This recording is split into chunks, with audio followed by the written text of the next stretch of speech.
Hi, welcome to Biomedical Engineers TV. In this series, we will look into MRI machines. In this video, we will cover the beginning of MRI machines, what are MRI machines, and the types of MRI machines.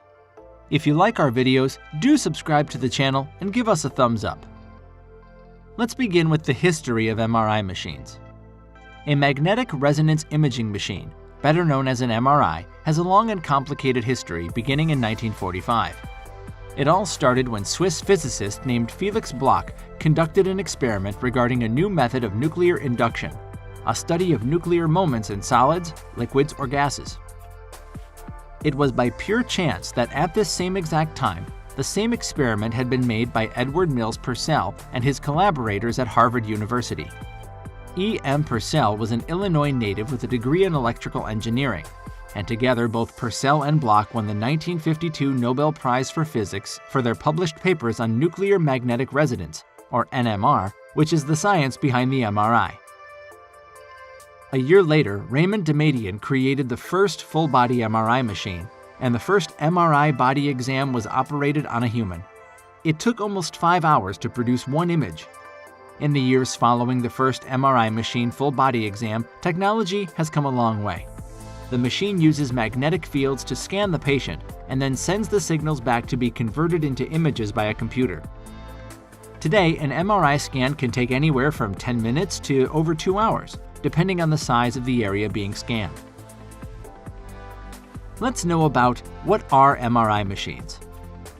During an MRI scan, you lie on a flatbed that's moved into the scanner.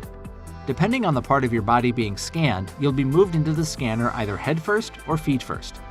The MRI scanner is operated by a radiographer who is trained in carrying out imaging investigations.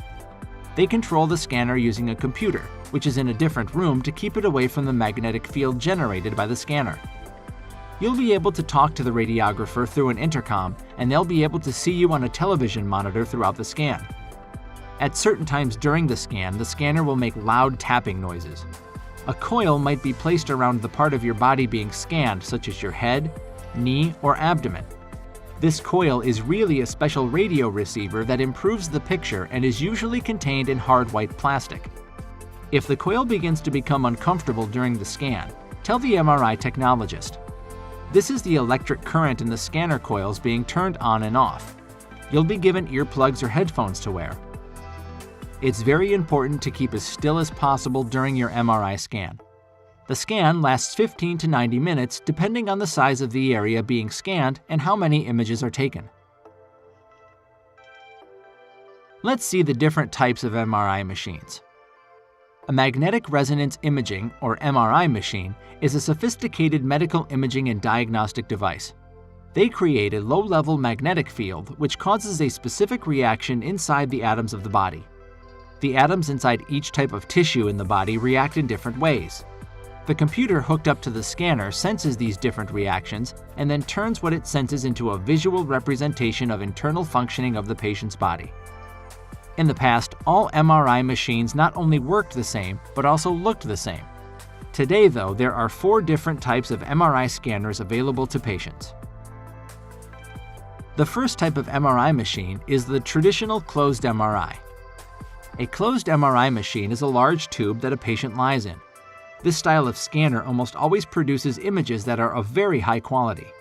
Patient comfort in these machines is sometimes a problem. The small tube that a patient must lay in can cause a patient who is claustrophobic to panic. The MRI machine requires the patient to lie very still. Someone who is moving around can make scanning almost impossible. The small opening size of some closed MRI machines means that the overweight patients simply cannot be scanned. The second type of MRI machine is open MRI scans. In an effort to allow claustrophobic patients more comfort and to allow obese patients to be scanned, the open MRI was developed. Older open-type scanners did not produce very good quality images due to a reduced number of magnets. The new machines come very close to matching those seen in a closed MRI. These still require a patient to lie down, but do not completely enclose the patient. The third is the standing or sitting MRI. Comfort is a very important part of patient care. The desire to increase comfort led to the development of MRI machines that allow patients to stand or sit. While these machines help with patient comfort, they currently don't provide a good image quality. In the future, these machines may improve in quality, which will make them much more useful. Right now, they are only useful in very specific circumstances. The fourth is the portable MRI machine. Hyperfine, a company with offices in New York City and St. Guilford, Connecticut, won FDA clearance for the first MRI scanner that can be wheeled to the patient bedside. It's not exactly light, weighing in at 1,400 pounds or 635 kilograms, but it's an order of magnitude lighter than a conventional MRI. A motorized wheel array on the bottom makes it quite manageable to drive the scanner from room to room without actually having to push it manually. This was the first part of the MRI series videos. In the next part, we will look into components of MRI machines, types of scans in MRI machines, and helium-less MRI machines. Thanks for watching. See you in the next video.